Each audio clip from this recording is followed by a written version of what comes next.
दोस्तों, हिंदू धर्म में 18 पुराण हैं। इन्हीं में से एक है गरुड़ पुराण। सभी पुराणों में 19,000 श्लोक युक्त गरुड़ पुराण का एक अलग ही महत्व है, क्योंकि इसे मृत्यु के बाद पढ़ा जाता है। आखिर क्या है गरुड़ पुराण? इस पुराण की उत्पत्ति कैसे हुई? इसे गरुड़ पुराण ही क्यों कहा जाता है?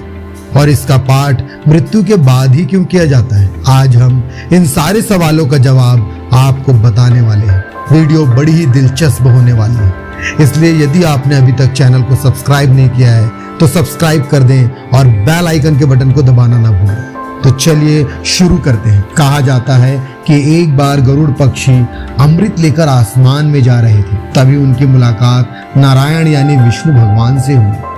भगवान विष्णु ने उसे वर देने की इच्छा जताई। तब गरुड़ ने कहा कि मुझे बिना अमृत पान किए ही अमर कर दीजिए। भगवान विष्णु ने उन्हें अमर होने का वरदान दिया। अब गरुड़ ने भी भगवान विष्णु को वर देना चाहा। ऐसे में भगवान विष्णु ने उन्हें अपना वाहन बनने का वर मांगा। तभी से गरुड़ भगवान विष्णु भगवान के वाहन बन गए। गरुड़ पुराण बनने की कथा। एक बार पक्षीराज गरुड़ के मन में एक अजीब सी जिज्ञासा उठी। उन्होंने भगवान विष्णु से मृत्यु के बाद जीवों के साथ क्या क्या घटना होती है, इसके विषय में एक रहस्यमयी सवाल पूछा। उस समय गरुड़ की जिज्ञासा को शांत करने के लिए एक उपदेश दिया। इस उपदेश का ही वर्णन गरुड़ पुराण में किया गया है। गरुड़ के कारण ही भगवान विष्णु ने पहली बार मृत्यु के पश्चात प्राणियों के साथ होने वाली घटनाओं का अपने श्रीमुख से वर्णन किया। इसलिए इस पुराण को गरुड़ पुराण कहा जाता है।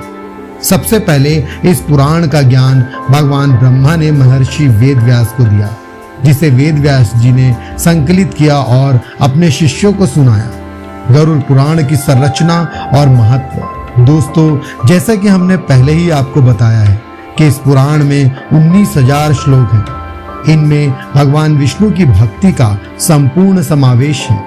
जिस प्रकार भगवत में भगवान विष्णु के 24 अवतार का वर्णन है, उसी प्रकार गरुड़ पुराण में भी भगवान विष्णु के 24 अवतारों का विस्तार से वर्णन किया गया है। इसमें प्रेत, पिशाच, आत्मा की गति और आत्मा का दूसरे शरीर के रूप में जन्म होने की क्रिया का संपूर्ण वर्णन किया गया है। इसके पहले भाग में विष्णु भक्ति का वर्णन है और दूसरे भाग में प्रेत बनने और नरक में जाने का विवरण है। मोक्ष की प्राप्ति कैसे की जा सकती है, इसका भी इसमें विस्तार पूर्वक वर्णन किया गया है। मृत्यु के पश्चात क्यों किया जाता है गरुड़ पुराण का पाठ? दोस्तों, किसी व्यक्ति के मृत्यु के पश्चात लगातार 13 दिन तक गरुड़ पुराण का पाठ किया जाता है, क्योंकि मृत्यु के 13 दिन तक मृतक की आत्मा अपने परिजनों के पास ही रहती है। इस दौरान गरुड़ पुराण का पाठ करने से वह स्वर्ग, नरक, आत्मा की गति एवं उसे किस लोक में प्रवेश करना है, इसके बारे में जानकारी वो प्राप्त करता है। गरुड़ पुराण के पथ के दौरान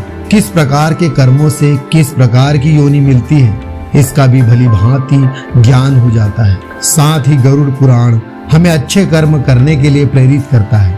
इसमें मृत जीव के अंतिम समय में किए जाने वाले सभी संस्कारों का वर्णन किया गया है।